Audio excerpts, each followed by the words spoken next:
Hi friends, welcome to Sana recipes. இன்னைக்கு சனா ரெசிபீஸில் முட்டை சாதம் தாங்க செய்ய போகிறோம். வாங்க வீடியோக்குள்ளே போகலாம். வீடியோக்குள்ளே போகிறதுக்கு முன்னாடி சனா ரெசிபீஸை நீங்கள் ஃபஸ்ட் டைம் பார்க்குறதா இருந்தால் சனா ரெசிபீஸை சப்ஸ்கிரைப் பண்ணிக்கோங்க.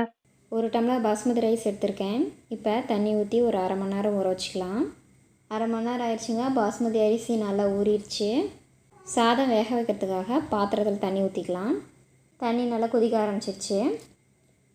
இப்போ ஊற வச்ச பாஸ்மதி அரிசியை போட்டுக்கலாம். ரைஸ் வெந்துருச்சானு செக் பண்ணி பார்த்துக்கலாங்க. ரைஸ் வேகலை.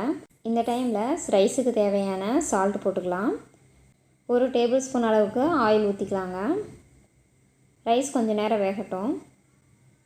இப்போ செக் பண்ணி பார்த்துக்கலாம். ரைஸ் முக்கால் பதத்துக்கு வெந்துருச்சு. இப்போ ரைஸை வடிகட்டி எடுத்து வச்சுக்கலாம். கடாய் நல்லா சுட வச்சுங்க. ஸ்டவ்வை சிம்மில் வச்சுக்கலாம். இப்போ 2 டேபிள் ஸ்பூன் ஆயில் ஆட் பண்ணிக்கலாங்க.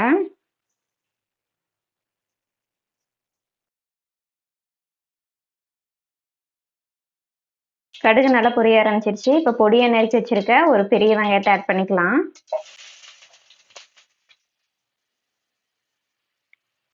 ஸ்டவ்வை மீடியம் ஃப்ளேம் வச்சுட்டு வெங்காயத்தை வதக்கிக்கலாங்க. வெங்காயம் ரொம்ப வதங்க தேவையில்ல, லைட்டாக வதங்கினாலே போதும். வெங்காயம் லைட்டாக வதங்க ஆரம்பிச்சிருச்சுங்க. இப்போ 2 கொத்து கருவேப்பிலை ஆட் பண்ணிக்கலாம். வெங்காயம் முழுசாக வதங்க தேவையில்லைங்க, ஒரு 3/4 பதத்துக்கு வதங்கினாவே போதும்.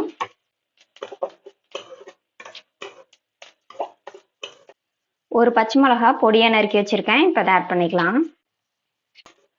ஸ்டவ்வை மீடியம் ஃப்ளேமில் வச்சுட்டு நல்லா வதக்கிக்கலாங்க. பச்சை மிளகா நல்லா வதங்கிடுச்சுங்க. இப்போ ஒரு டேபிள் ஸ்பூன் இஞ்சி பூண்டு பேஸ்ட் ஆட் பண்ணிக்கலாம்.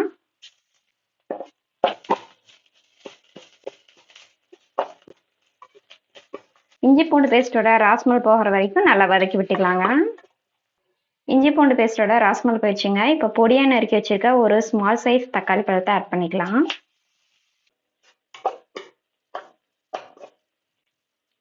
தக்காளி பழம் வதங்கிறதுக்காக கொஞ்சமாக சால்ட் ஆட் பண்ணிக்கலாம். தக்காளி பழம் நல்லா வதங்க ஆரம்பிச்சிருச்சுங்க. இப்போ ஸ்டவ்வை சிம்மில் வச்சுக்கலாம். ஓரமாக எடுத்து விட்டுருலாங்க. நான் இப்போ ஒரு 3 முட்டை எடுத்திருக்கேன். அந்த முட்டையை நல்லா வதக்கி விட்டுக்கலாங்க.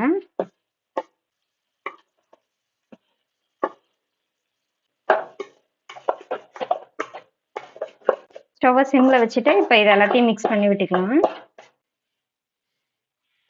இப்போ 1/2 டீஸ்பூன் மல்லித்தூள் ஆட் பண்ணிக்கலாம். ஆல்ரெடி பச்சை மிளகாய் ஆட் பண்ணிக்கிறதுனால ஒரு 1/4 டீஸ்பூன் அளவுக்கு மிளகாத்தூள் ஆட் பண்ணியிருக்கேன். ஒரு 1/4 டீஸ்பூன் மஞ்சள் தூள்.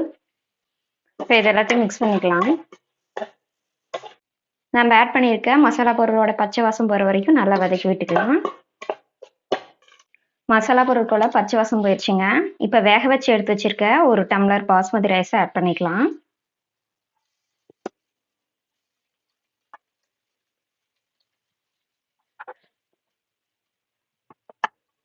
ஃபைனலாக 1/4 டீஸ்பூன் அளவுக்கு மிளகுத்தூள் ஆட் பண்ணிக்கலாங்க. இப்போ இதை நல்லா மிக்ஸ் பண்ணி விட்டுக்கலாம். ரைஸை மிக்ஸ் பண்ணும்போது ஸ்டவ்வை சிம்மில் வச்சுக்கலாங்க. ஸ்டவ்வை சிம்மில் வச்சுட்டு நல்லா கிளறி விட்டுக்கலாம்.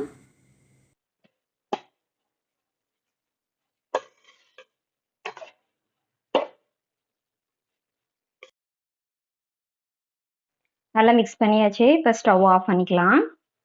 அவ்வளோதான் ஃப்ரெண்ட்ஸ், முட்டை சாதம் ரெடி. இந்த ரெசிபி உங்களுக்கு பிடிச்சிருந்துச்சுன்னா சனா ரெசிபீஸ்க்கு லைக் பண்ணுங்கள், ஷேர் பண்ணுங்கள், மறக்காமல் சப்ஸ்கிரைப் பண்ணுங்கள். தேங்க்யூ.